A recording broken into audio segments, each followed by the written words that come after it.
Hello, you sentient ball of stardust. My name is Casey Davis. I'm a therapist and I'm an author of the book How to Keep House While Drowning, where I talk about ways to make it a little bit easier to take care of yourself when you're overwhelmed, stressed, have mental health issues, physical health issues, or maybe you're just in a hard season of life. Maybe you're looking for a place that you can come and listen to some practical advice. This is a podcast for all of the self-help rejects. We're going to talk about skills for survival and self-kindness. And I'm going to leave the pop psychology at the door. I promise not to tell you to meditate or to journal. We're just going to give you some really insightful conversations with hopefully some practical advice. So I don't believe you need to pick yourself up by the bootstraps. I don't want you to just try harder, and I don't believe that laziness exists. So join me over on Struggle Care, where we can find compassionate solutions that help us function a little bit better. It's important to properly dispose of unwanted medication or sharps. MedProject offers free and convenient disposal options near you. To learn more, call 844-MED-PROJECT or visit medproject.org.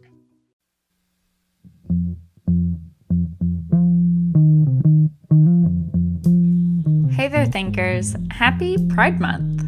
I really wanted to kick the month off with a bang and give you guys something thought-provoking and informative, and also very current and timely, right? So for today's episode, kicking off the month that I truly always try to celebrate and utilize to inform and encourage critical thought, I have my friend Chris.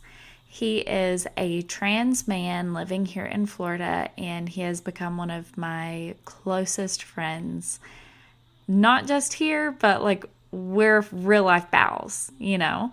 So I really love having Chris on the pod. If you'll remember last year around this time, he came on and we had a conversation about finding your best self and becoming your best self. And so that was his journey as a trans man, and that was one of the things that kind of kickstarted our relationship, I think. And because we weren't that good of friends, and I begged him to come on the show, and the rest is history. So anyway, here at I've Been Thinking, we of course always try to be allies in every way that we feasibly can at this point. If we have people on the team and in the family who identify as members of the LGBTQ plus community, we try very hard to always encourage critical thought. We try very hard to always encourage people to look at other humans' lived experiences, right? And to realize that it is not just the way you live life. There are more people out here living life as well. And so for that reason, I asked Chris on today to kick off Pride Month with a big bang.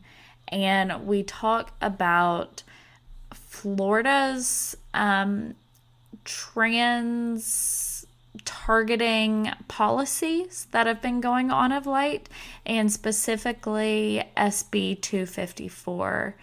So there is a lot going on around here. A few episodes ago, Allison and I talked about education issues here in Florida, and this state just keeps on giving. It just keeps on giving me content. So there's that at least.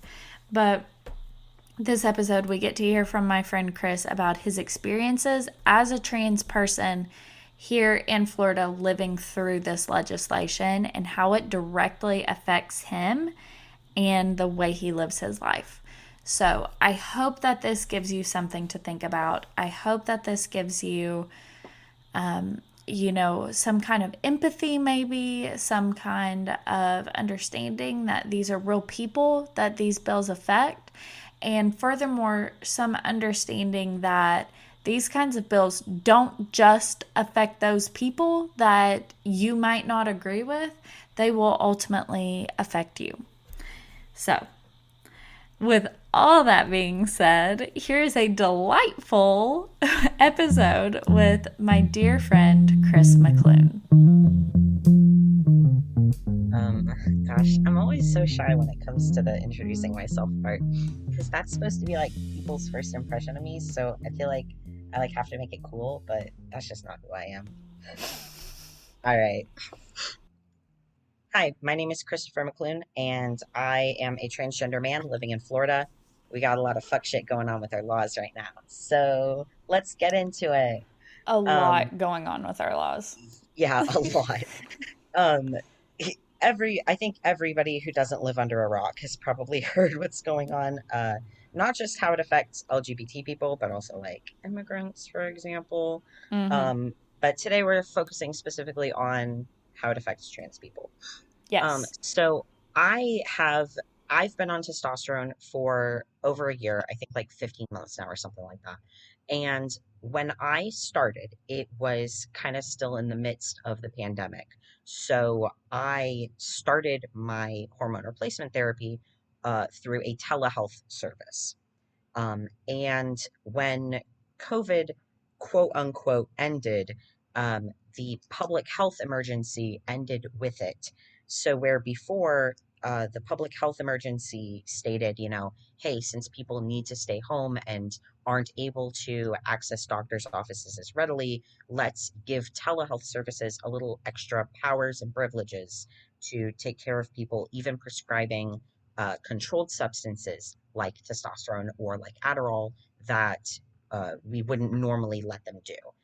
Um, and when the public health emergency ended, a lot of people who were getting their mental health medications or uh, their hormone therapy, which in a sense is also mental health medication, um, they were like, okay, well, like, what does that mean for us?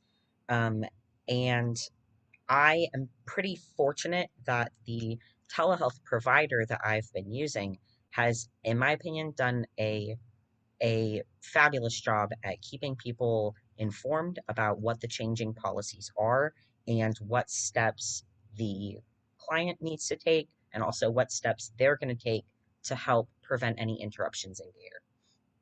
So I was worried about the public health emergency ending. And then I read up on it. I found out that because so many people in so many different areas of health had such success with telehealth, that they were going to extend those powers for at least another year. So I was like, oh, okay, I'll probably be fine. Well, then Senate Bill 254 passed. Senate Bill 254 is presented as a protection of minors bill, as so many anti LGBT laws are. It outlaws hormone replacement therapy and any sort of gender affirming surgeries for transgender minors. Um, but regardless of what your personal opinion is on teenagers having access to transition, um, the way that the bill is worded and the way that it introduces additional provisions to thoroughly cover all their bases with this actually also impedes like 80% of transgender adult healthcare in the state of Florida. Um, so I'm going to kind of really quickly break down what exactly is in the bill and how it affects adults. Perfect. So requires it states um, that trans-related healthcare can only be provided by qualified physicians, and it defines a physician as either an MD or a DO, so a regular like full medical doctor, or a doctor of osteopathic medicine, also still technically a full doctor. Um, and even if the adult goes to a qualified physician and says, hey, I'm interested in starting HRT, they have to be, quote, thoroughly informed, which some people are a little concerned might result in a disinformation campaign. That is to say, basically trying to convince you that transitioning is the worst thing you can possibly do to yourself and that your feelings are temporary and will pass if you just ignore them and hope that they go away. Some people are worried about a campaign. I don't really have, strong evidence one way or the other on that regard. More on that later.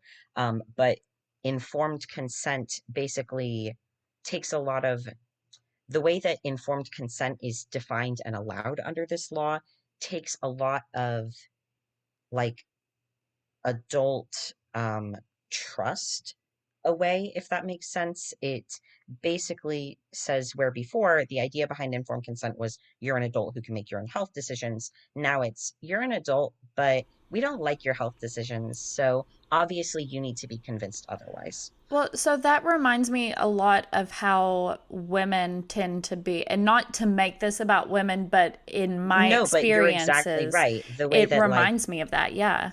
yeah, if a woman wants to get her tubes tied or get a complete hysterectomy, like often doctors will be like, well, I'm actually not allowed to do it unless you're 35 and already have two kids. Or And unless your that's husband consents. unless your husband consents. Yeah, which is such bullshit. Like Such adults can bullshit. make their own health decisions. Yeah, Um, absolutely.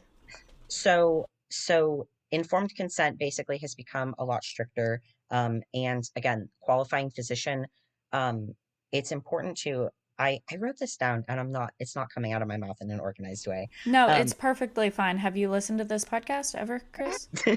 I have, as a matter of fact, love it so much. Oh, Um, wow, thanks. so your qualifying physician, like I said, has to be an MD or a DO, and that's highly atypical because nurse practitioners are generally allowed to prescribe medication like normal, even like most controlled substances everywhere else in the country, and even in most other areas of health here in Florida.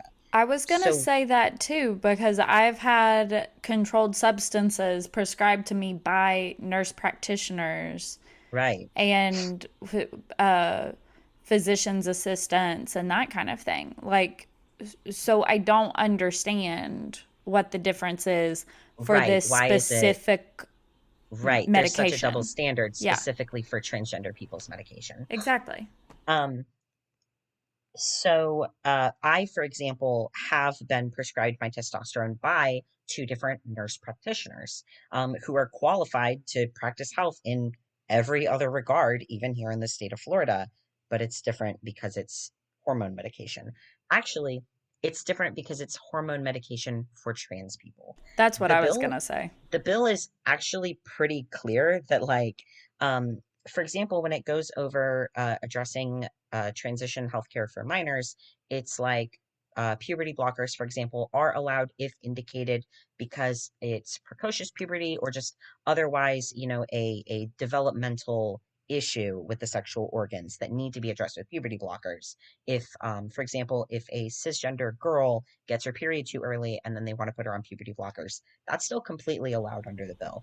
That's If super a interesting. if a trans girl wants to go on estrogen, or if a trans guy wants puberty blockers so that he won't ever get his first period, that is not allowed because those kids are transgender. Right. And Um, once again, it's not ultimately about the discussion of like your belief of what a child or a teenager should or shouldn't be able to do for themselves. Like the difference is clear in the way the law is written that it's targeting trans people. right. And the way that it's written, it makes it clear that these policies do also go for trans adults. Yes. Yeah. Um, so that's, kind of a problem. The other thing is, going back to the informed consent thing, it's like, you have to be thoroughly informed and a, you have to sign an informed consent form that has been approved by like our legislative body and, the board of authority that we're going to put in charge and have this under their jurisdiction. That qualifying body and that form don't actually exist yet.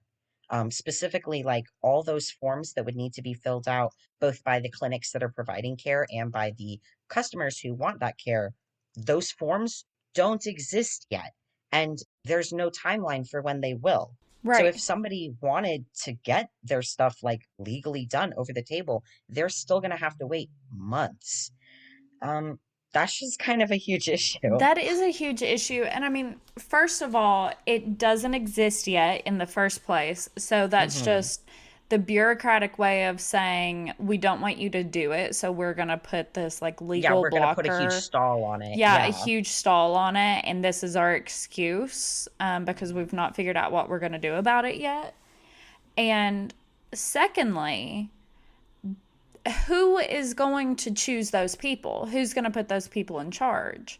Right. And who's going to write that paperwork? Because I think we all know that here in Florida, the people who get put in charge don't Are necessarily not always represent the the ones who people. actually know anything about Also it. that, yeah, because we've seen Allison and I talked a few episodes ago about Florida's education issues, we'll Mhm. say, and that kind of thing. And our whole premise of that episode was that we're not experts and we low key don't know what we're talking about, but we know enough to, and it's affecting our lives, my Mhm. life in particular, since I live here. So, we're going to talk about it. And Yeah. one of the things we talked about was the fact that the governor of this state is Mhm. appointing people to of his choice to carry out educational policies that fit his narrative. It's not that he's saying, okay, this person is super well versed. This is an incredibly intelligent person. And you know what? We don't always agree on everything, but that's okay because this is a person that I know is intelligent, has experience in education, and I can trust. And I'm going to appoint them to this board. He says, this person aligns with my policies, and I can control this guy like a marionette. So Mhm. he's gone on the board. So anyway, my point is we know that Florida doesn't necessarily have a history of putting people in places who actually, like you said, know what they're doing. Yeah. Um, I also wanted to mention because I actually have been trying to parse the text in the bill.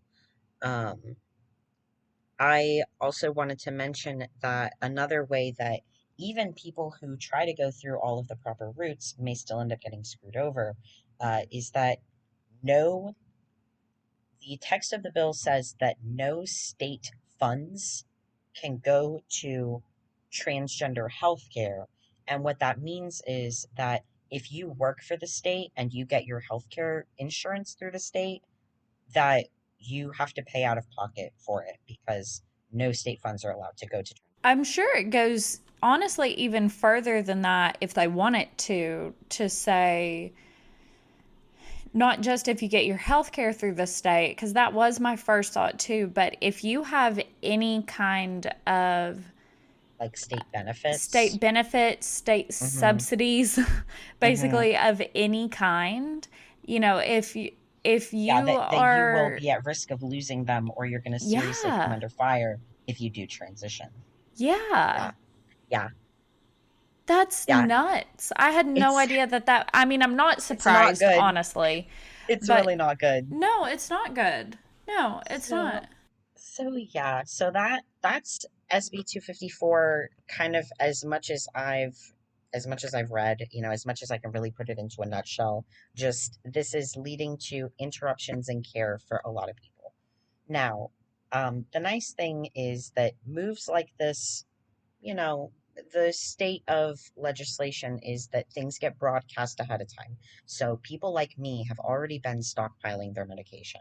So if there is an interruption of care, some people are still going to kind of be working off of the reserves of their previous prescriptions. Um, and, and also some people may be able to figure other stuff out by relocating to a different state or whatever.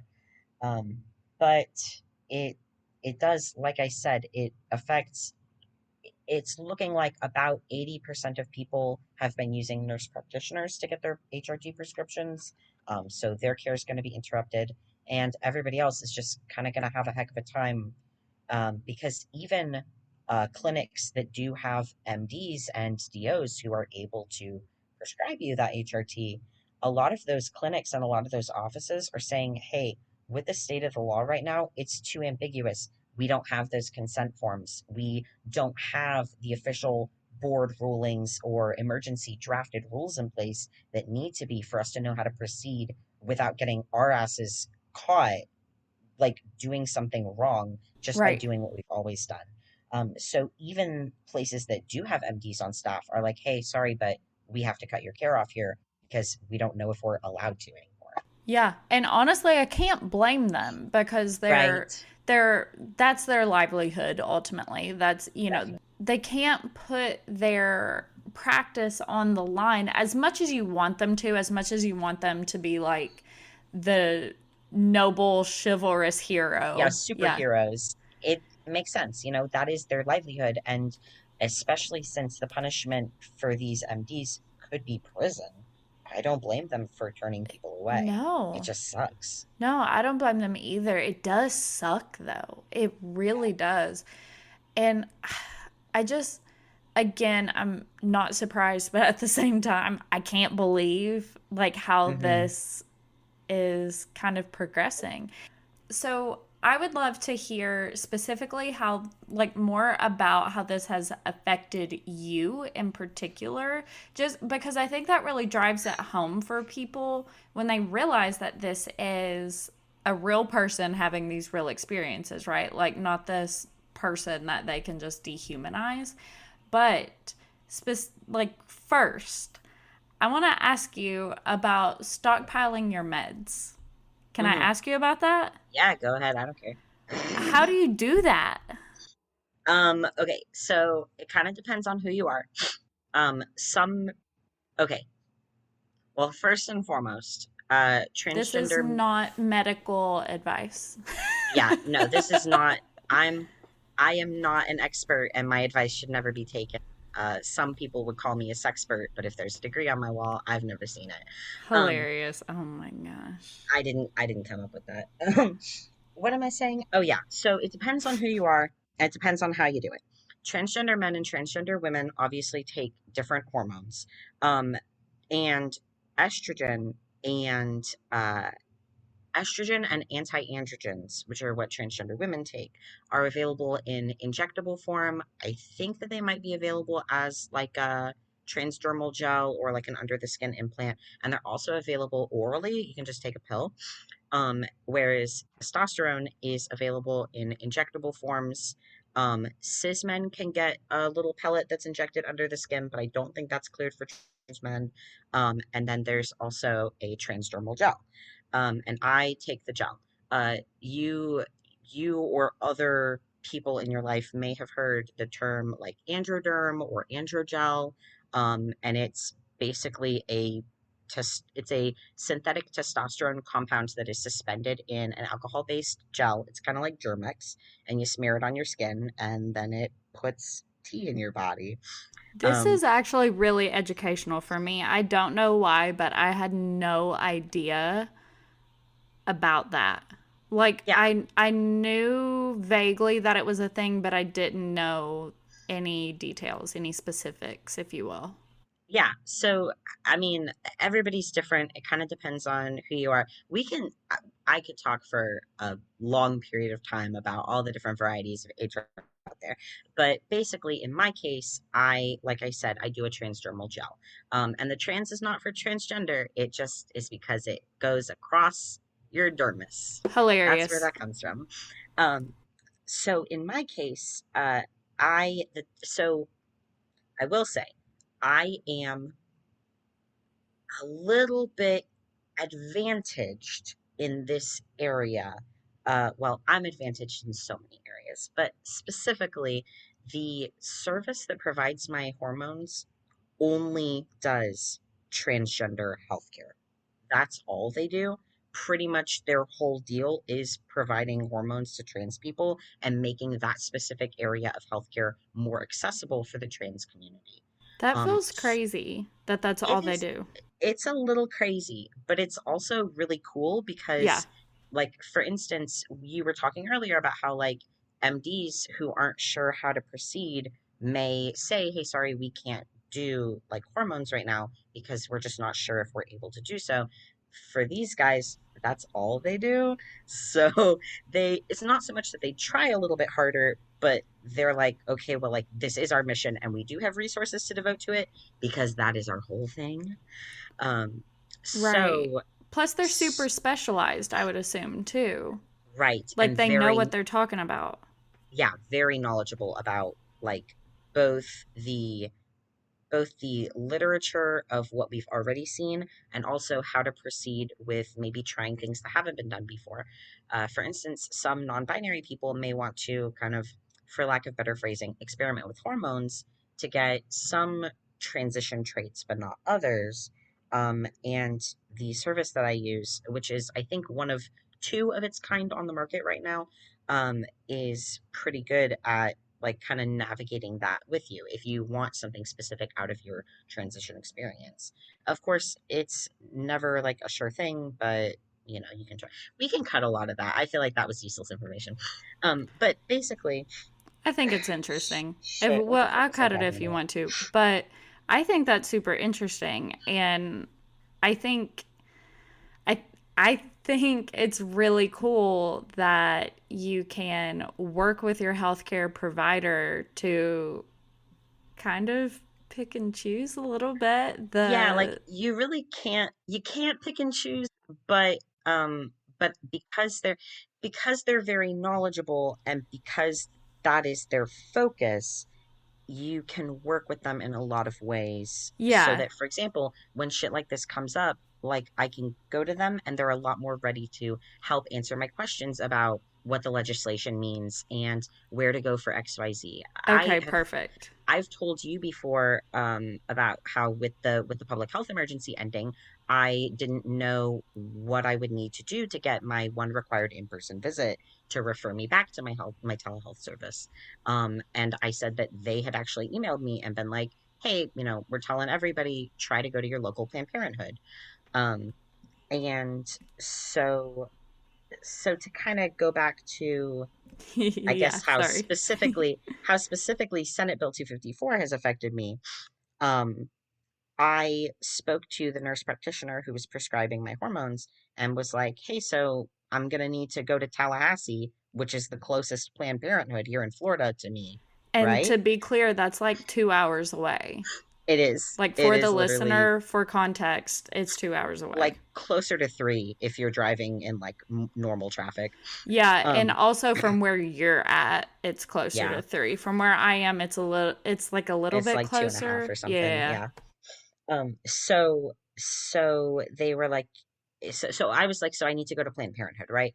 And she said, actually hold off because there's stuff brewing in Florida and we don't know how it's going to affect you and whether you might end up needing to see an MD. This is what we in the business like to call foreshadowing. So, um, so she was like, you might end up needing to see an MD. And I thought to myself, okay, if it does pass, then I'll call the Planned Parenthood and I'll ask, do you guys have an MD on staff who can help me? Well, with this, as we've discussed, it's not always as simple as having an MD on hand. But my provider has emailed back recently and been like, well, fucking SB 254 passed.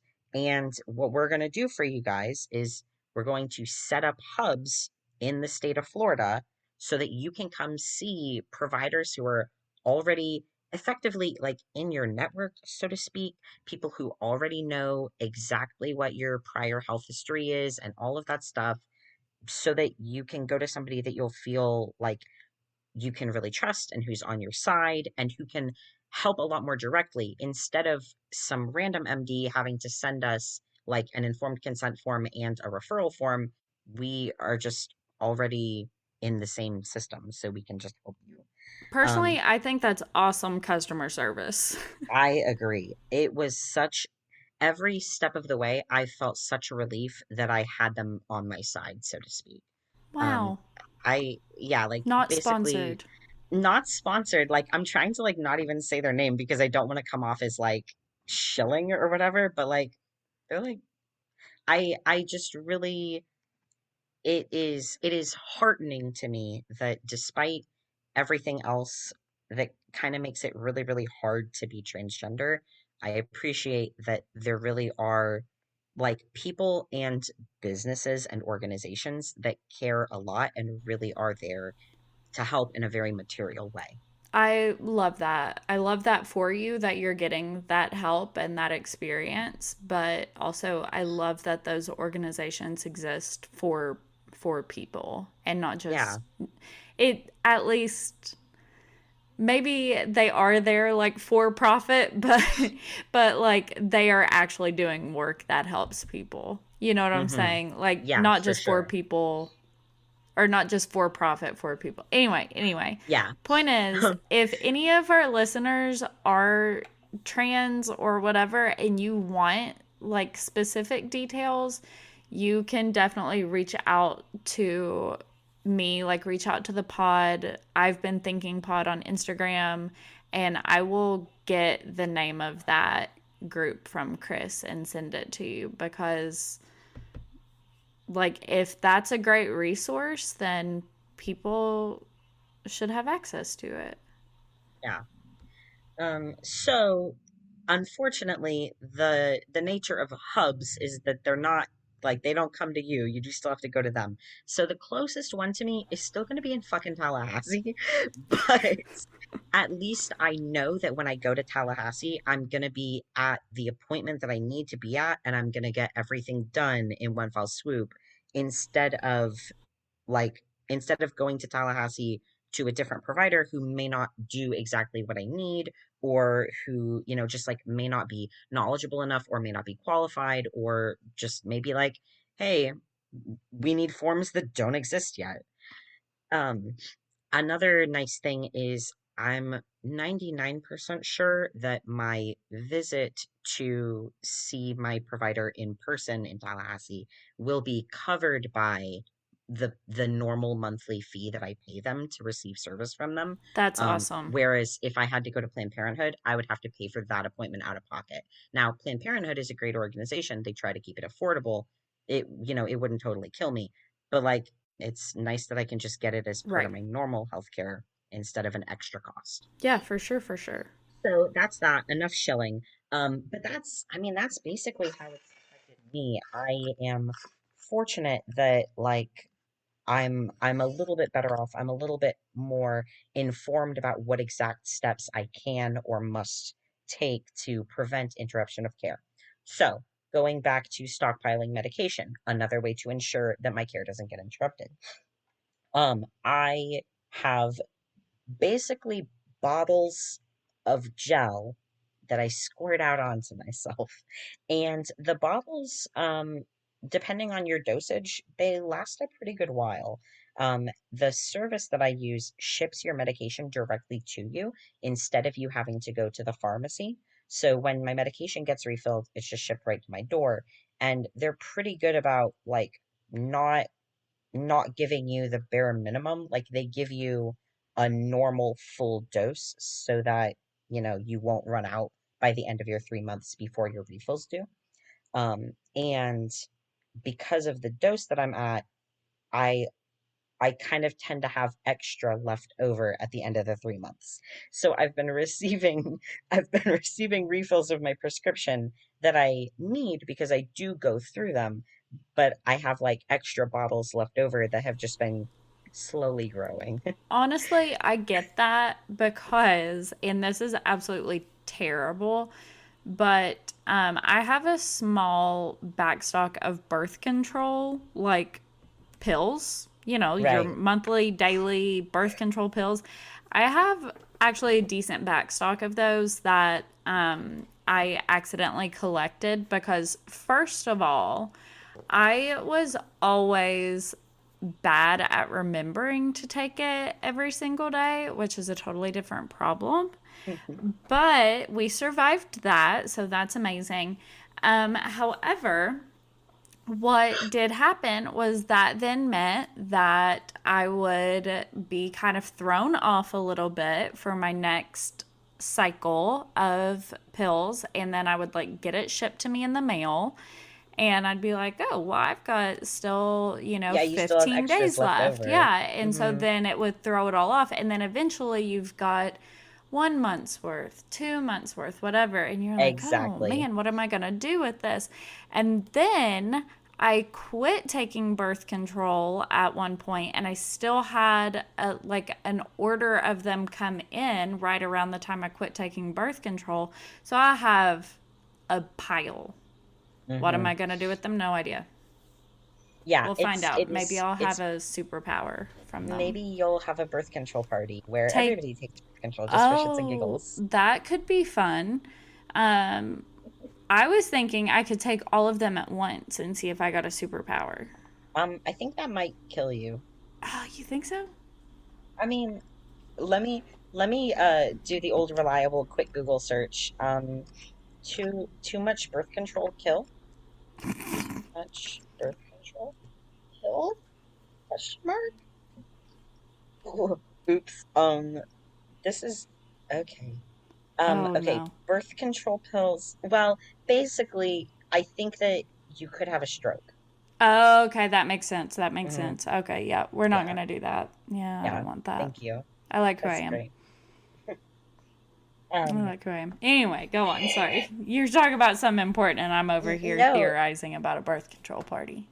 I think it's hilarious that you said I like who I am, as if your concern is not that the stroke will kill you, but that by dying you will have lost your sparkle in some way. Actually, I was thinking more about how strokes cause or can cause at least brain damage, and then that can change your personality because I know people personally who have suffered strokes and their personality is entirely different. Mm. Yeah, I mean that could happen, but Could at the dull my same time, sparkle. it could dull your sparkle, or you could die. Mm, Which, true. honestly, I A guess different if kind you're of in the sparkle. ground, yeah, your sparkle would be dulled. Well, Anyway, Mother, I'm so anyway, sorry you heard that. enough of this. What was I saying?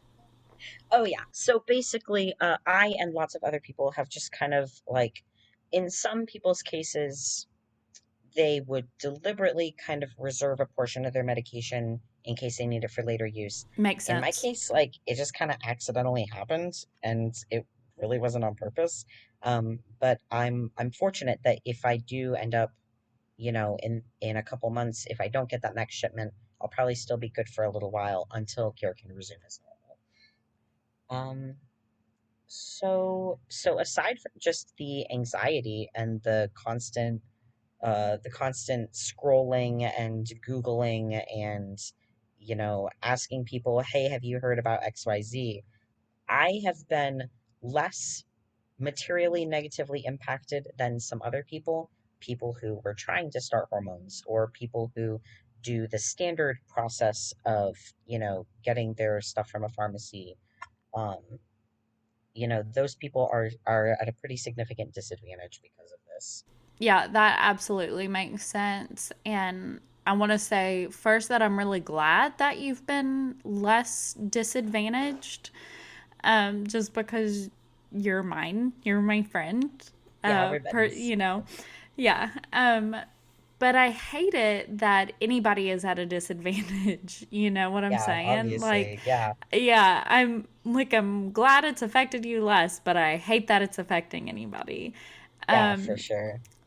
but it's just, it sucks. Ultimately, that's like what I have to say about it. It sucks. Hmm. It's shit. It's not good policy.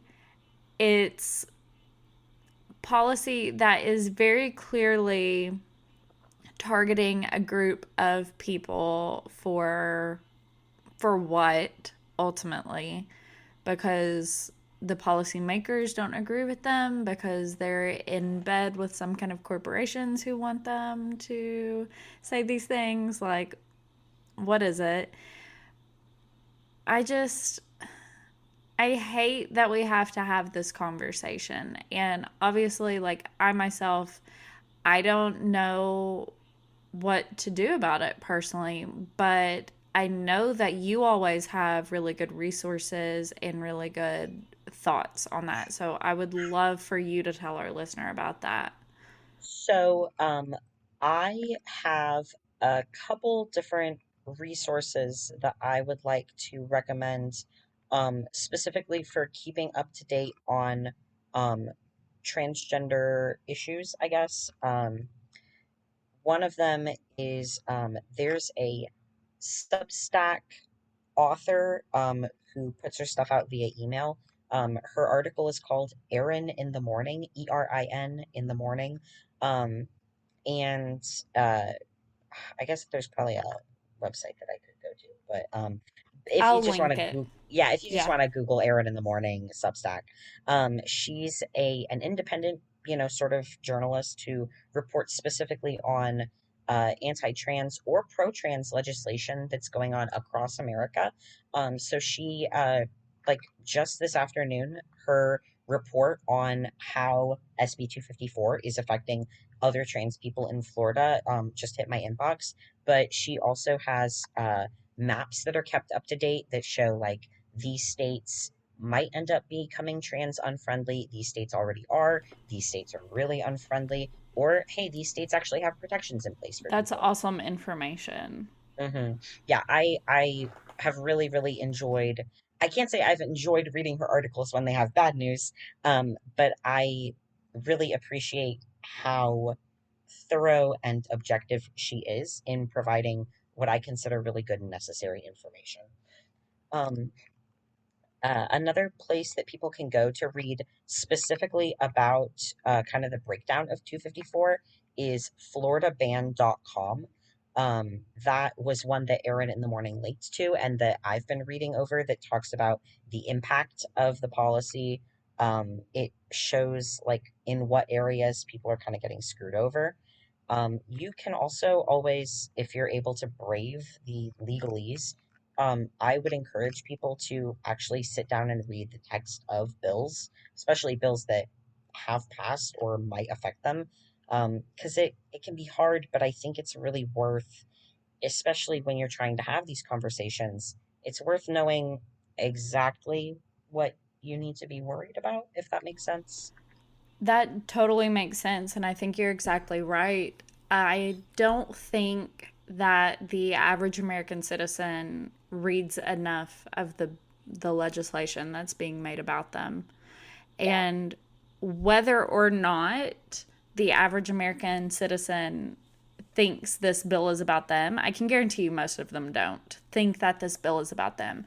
But ultimately, this bill can set a precedent For that sure. does go on to affect them. And that's what I try to get people to understand. One thing that I really loved in my political science degree in undergrad, I loved constitutional law. hmm I thought that was so interesting. I loved learning about the Supreme Court and the laws that they decided on, or the cases that they decided on, and the precedents that they set, and the laws that then came of those. I think that's so hmm interesting and so important.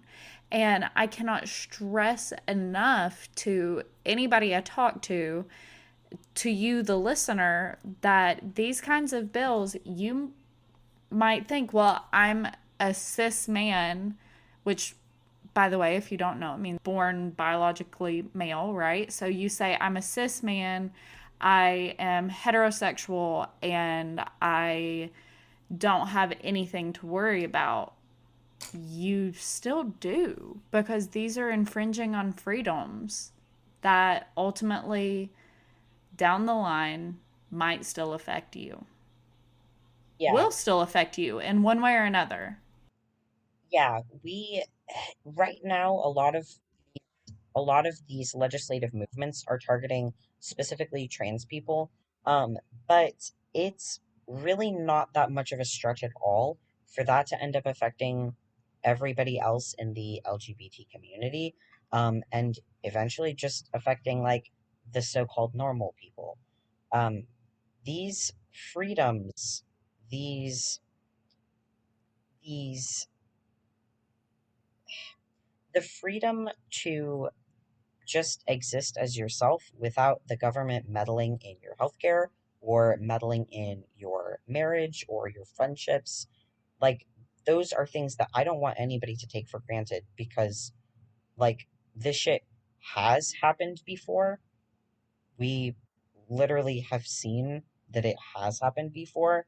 The fact that it's happening again and not enough people seem concerned about it Yeah. is just insane to me. It's insane to me too, because it has happened before. It's happened before in the United States. It's happened before in 1940s Germany. It Yeah. has happened so many times before, and people refuse to learn from it. And they refuse to see that it is just a stepping stone to something even greater and even worse. So yeah, really light and refreshing. Yeah, Um, really. so Wow. it was so much fun. So Um, much fun. so much fun. Uh, but yeah, so I hope that that gives anybody who's listening a little bit more of an understanding of what exactly the bill is, how it's affecting people, even people who by all means should be allowed to transition freely. Um, I would love to go into further about how this kind of legal discrimination, as well as other legal discrimination policies, kind of create a bit of a concerning pipeline, but we just don't have enough time in the day. We don't. Not today. We don't have enough time. However, maybe that's a future episode. I don't know. We'll see. I rope you into them sometimes, so heck, why not? Yippee. Yippee. So you gave us some really incredible resources. I will link to those in the show notes on the website and everywhere. Do you have anything you'd like to leave the listener with? Kind of to sum it up or whatever? As like a parting gift, Mm-hmm. um, I think I would encourage the listener to, I would encourage the listener to consider that every bill passed is a double-edged sword because pretty much every Republican who is covering 254 is talking about how it's good because it, quote, outlaws permanent mutilation of minors by preventing transgender minors from transitioning. And again, regardless of how you feel about kids transitioning, the fact remains that this bill very much affects transgender adults as well. Even if you want to protect kids, there is a way to do it without taking away the freedoms and rights of adults. So every bill is Absolutely. a double-edged sword, and it is vital, I think, to look into it because that sword can get turned on you. Absolutely. Oh God, that was a good line, Christopher. Oh, And thanks. I think that yeah, I think that that's just it. Every bill is a double-edged sword. I think that speaks so much to this is me like I'm taking a real quick libertarian left turn. Yeah, you might not have known I had this in me, but like we don't need government to tell us how we need to wipe our butt. Literally. Like, there are some things that you need to just let people make their own decisions for. And people are going to say, oh, Elena, you said we needed to wear masks. That's different. That's different because even if the government hadn't told me that I needed to wear a mask, I would have because I didn't want old people to die. I Right. didn't want my friends who are immunocompromised to die. Yeah. Like hashtag caring about other people is cool. We'll get off on a mask tangent real quick. We'll But, just like people will say things like that to me. They're like, well, Elena, you said this. And I'm like, do you not understand that you're making a big leap here? Anyway, the point Mhm. is the government needs to stay out of our lives Out of our and beeswax. out of our beeswax and just let us live because you're not hurting anybody by being trans. There's True. not one thing about you bothers me. Well, no, that's a lie. But not one thing about you being trans bothers Now, me. now, for everybody at home, I want you to understand that what Elena just said was, well, you're a man, but like you have a pussy, so I just don't feel threatened. No, no. I said nothing about you being trans bothers me. You, as a person, bother me very much. Yeah, because I'm So, obnoxious. yeah, because you're obnoxious, because, the list Yeah, goes on. I'll send it to you normal in a stuff. text. Oh, Yeah, okay, thanks. normal stuff. It's Okay. okay, Elena. Stuff bothers me about you too. Oh, I can only imagine. I Hmm. can only imagine. I know, I'm a bothersome little gal. Can the listeners follow you? Do you want them to follow you on anything? That Do is you? such a fabulous question. I'm not active on social Oh, that's media. so true. You're not. Yeah, but I mean, I don't care.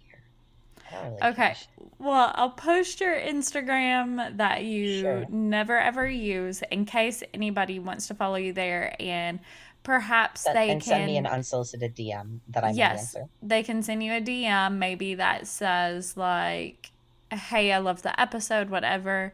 But if you don't want to do that with Chris, you can totally send me the DM that I will absolutely look at. Like, Chris might look at it, maybe, but you can send me a DM that I will totally look at that says, hey, I love that episode. Chris is so funny and so Oh, informational, and I will pass that along to him.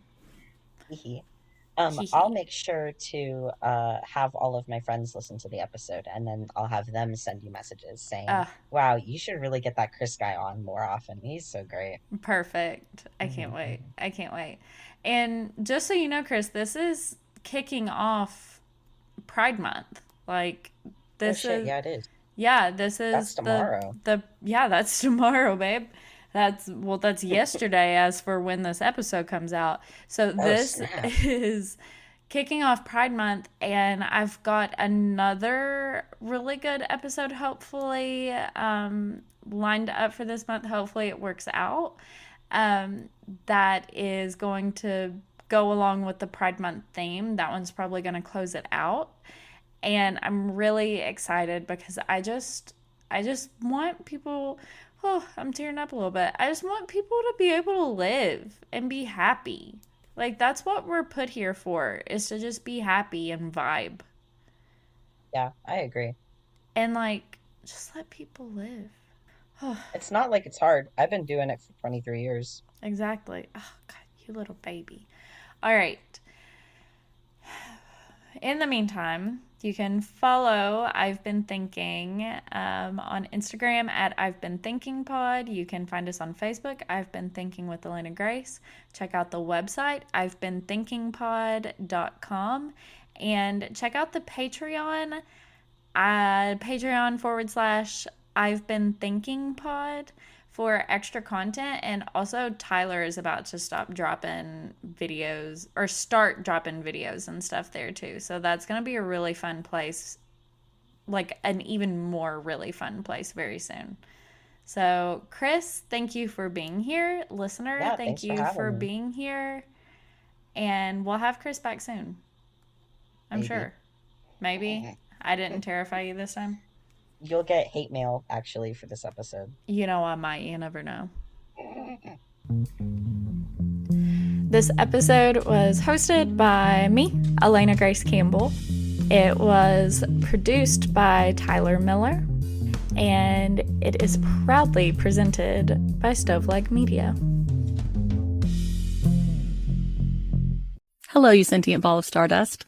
My name is Casey Davis. I'm a therapist and I'm an author of the book How to Keep House While Drowning, where I talk about ways to make it a little bit easier to take care of yourself when you're overwhelmed, stressed, have mental health issues, physical health issues, or maybe you're just in a hard season of life.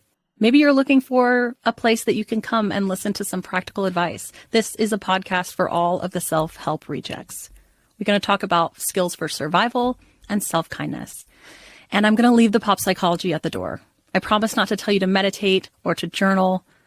We're just going to give you some really insightful conversations with hopefully some practical advice. So I don't believe you need to pick yourself up by the bootstraps. I don't want you to just try harder, and I don't believe that laziness exists.